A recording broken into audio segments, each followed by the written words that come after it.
pessoal, Guilherme Perini aqui e hoje eu vou estar falando de um subtipo de linfoma agressivo que tem resultados muito bons com o tratamento, tá? É o linfoma primário do mediastino, tá? Antigamente ele era considerado um subtipo do linfoma difuso, então algumas pessoas podem chamar de linfoma difuso de grandes células primário do mediastino, mas hoje ele é considerado uma entidade à parte, tá? Por quê? Porque ele tem características muito diferentes, né? Para começar, quem ele geralmente acomete?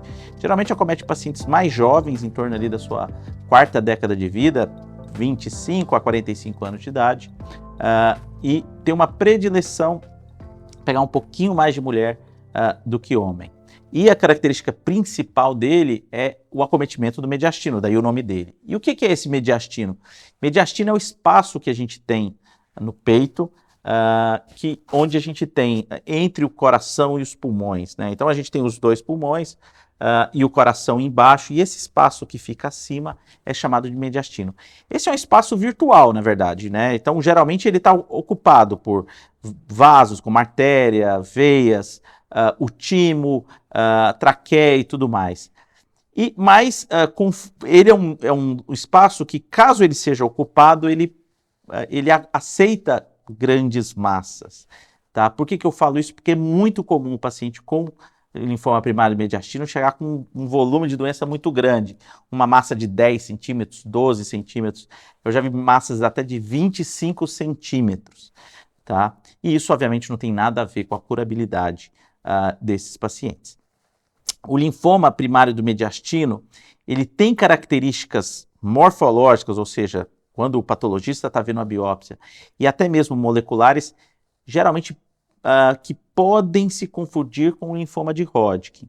Então, como geralmente tem a mesma apresentação, que é envolvimento no mediastino, como geralmente pega a mesma população, pacientes mais jovens, é muito importante que essa biópsia seja uma biópsia bem feita, tá? A gente gosta principalmente de biópsia que tira um pedaço, que a gente chama de biópsia excisional, mas a gente entende que é difícil no tórax, vai ter que fazer uma cirurgia grande, cortar externo e tudo mais. Então a gente acaba muitas das vezes lançando mão de biópsias por agulha, tá? Mas às vezes, por que eu falo que isso é importante? Às vezes se o diagnóstico não está tão claro para um Hodgkin, ou não está tão claro para um primário de mediastino, na biópsia, o mais importante talvez seja repetir essa biópsia para ter mais material para o patologista.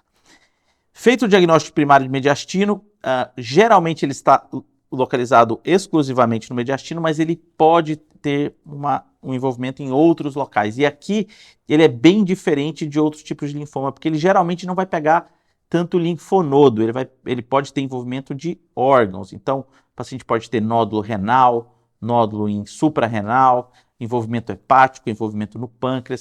É um pouco diferente do que a gente costuma ver, tá?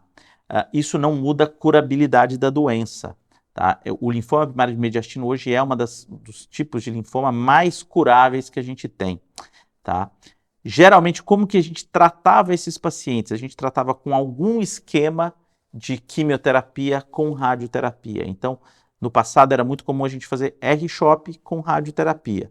Mas como eu falei para vocês já nos vídeos de linfoma de Hodgkin, a gente sempre trabalha com a hipótese de tentar não irradiar essa região do mediastino por causa de mamas e também do coração. Então, nos últimos anos a gente viu surgir um esquema chamado RDA-EPOCH, que é o mesmo CHOP, só que feito de uma maneira infusional, ou seja, o paciente recebe a quimioterapia na veia durante 24 horas contínuas durante 4 dias e depois um outro dia de quimioterapia, com o intuito de que os pacientes que estão respondendo não precisarem de radioterapia de consolidação. Qual que é a taxa de cura desses pacientes? Acima de 90%. Com R-da-EPOCH em torno de 92% a 94%, com R-CHOP radioterapia mais ou menos nesse mesmo valor. Então é um número muito grande de pacientes que são curados em primeira linha, certo? Como eu falei para vocês, existe uma proximidade do primário de mediastino com o linfoma de Hodgkin. E existe, inclusive, uma zona cinzenta entre essas duas entidades. E aí a gente vai chamar esses linfomas que morfologicamente têm características dos dois de um linfoma da zona cinzenta mediastinal, ou em inglês o que eles chamam de gray zone mediastinal. Tá? Esses pacientes eles devem, de preferência, serem tratados como primário de mediastino, porque as taxas de cura, quando esses pacientes são tratados assim, são maiores do que quando eles são tratados como linfoma de Hodgkin. Então, esses são os dois tipos que se apresentam principalmente com massa mediastinal. Obviamente, o Hodgkin também pode ter esse acometimento, por isso é muito importante uma biópsia bem feita, com um bom patologista, para fazer essa distinção. Na dúvida, peça uma revisão, fale com o seu médico sobre uma revisão ou sobre uma nova biópsia, porque é muito importante a gente já começar com o diagnóstico certinho para a gente tratar e conseguir chegar naqueles 90 e poucos % de chance de cura. Nesses poucos pacientes que a doença recai, a gente tem hoje uma série de terapias possíveis. Que ultimamente ganhou mais evidência foi exatamente a imunoterapia, aqueles mesmos remédios utilizados no linfoma de Hodgkin, como pembrolizumab e nivolumab. Grande parte dos pacientes respondendo, e aqueles pacientes que atingem resposta completa provavelmente estão curados, porque no estudo não teve nenhum paciente que atingiu resposta completa e a doença voltou. Né? É um estudo inicial, mas não deixa de ser muito importante para ajudar a gente a tomar decisão nesses raros casos que a doença volta. E falando em volta de doença, eu acho que é muito importante algumas considerações em relação à utilização do PET nesse tipo de linfoma. Então, quando o paciente termina a quimioterapia, né, a gente faz um PET de novo, e a ideia é utilizar esse PET para, caso o paciente tenha o PET limpo, né, que é aquele DEVIL 1, 2 e 3, a gente pode claramente não fazer mais nada, não precisa de radioterapia. Se o paciente ainda tem um DEVIL 5, ou seja, ele é claramente positivo, a gente pode consolidar com radioterapia e grande parte desses pacientes vão estar curados também. O DEVIL 4 é uma área que cabe à discussão com o seu médico e uma tomada de decisão conjunta. Você pode irradiar, indo aí para um lado mais garantista, né? Garantir que fizemos tudo, mas você pode também acompanhar com PET para ver se isso está piorando ou não. Grande parte dos pacientes com DEVIL 4 tendem a diminuir a captação e se tornarem negativos. Por quê?